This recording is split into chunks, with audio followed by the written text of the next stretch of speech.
Jim, the 3 points are coming back down the road. A pretty pleasing night for you.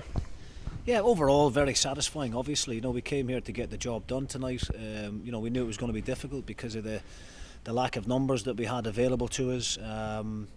But I think overall, in terms of the performance in the second half, I think we deserved to win the game. We certainly rode our luck at times in the first half and didn't play as well as we could have, and I take responsibility for that because we came up here to try and manage the game. We're wary of one or two of the boys in the squad having lack of game time, and we didn't feel that we were capable of going and pressing the game in the aggressive manner that we usually do. But after going the goal behind, and Ross County deserved to get their lead, albeit we're disappointed in the manner that we conceded that goal because there was a real lack of concentration for the set-up. Good movement by Billy Mackay, but we need to do better in that particular moment.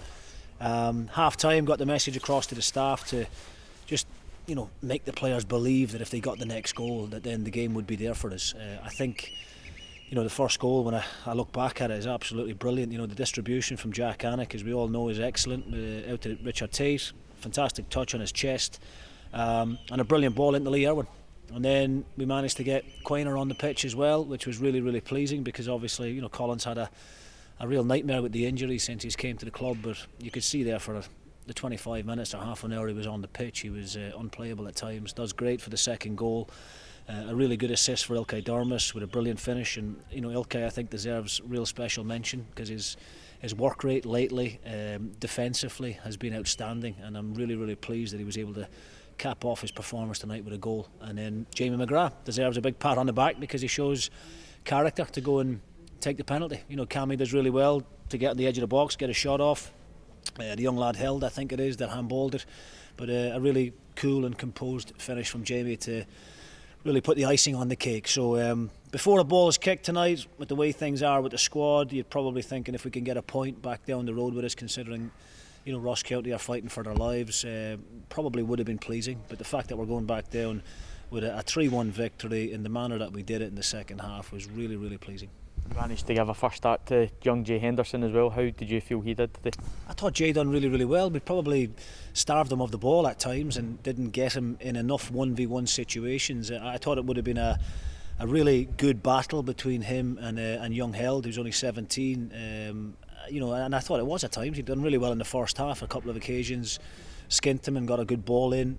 Second half, 5 minutes before he went off, done well again here to earn us a corner.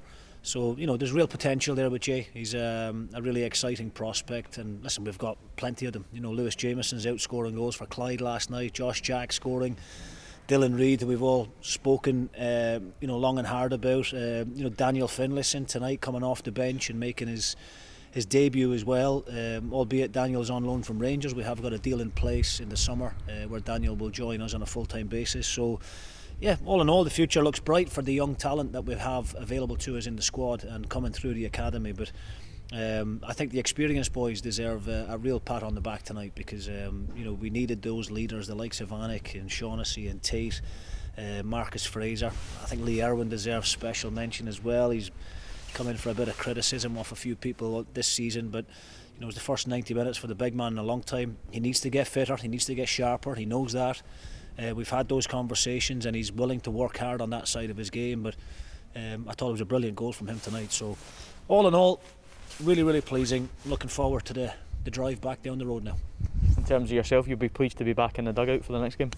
Yeah, but mind you, that's 2 wins where I'm sitting in the stands, so maybe I'll leave it up to Sharpie and Langers from here on in. But no, look, I'm really, really pleased for everybody. It was a real collective effort, the staff and players included, and I've got to thank the board as well because we've done it the right way this time round.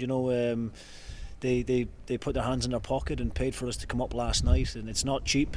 Bringing a couple of buses up the road, everybody has to get an individual room, all the meals, very, very expensive trip up here. So I've got to thank them as well for putting the money and making it available because if you don't get the 3 points, then all of a sudden it looks like a bit of a wasted output. So yeah, grateful to them as well. But yeah, I'm delighted. We can look forward to Monday now and be excited about that. Albeit it's going to be a difficult game. Kelly will be really confident after their result tonight, but hopefully we'll have 3 or 4 bodies back and available in the squad, and will give me a selection headache come Monday night.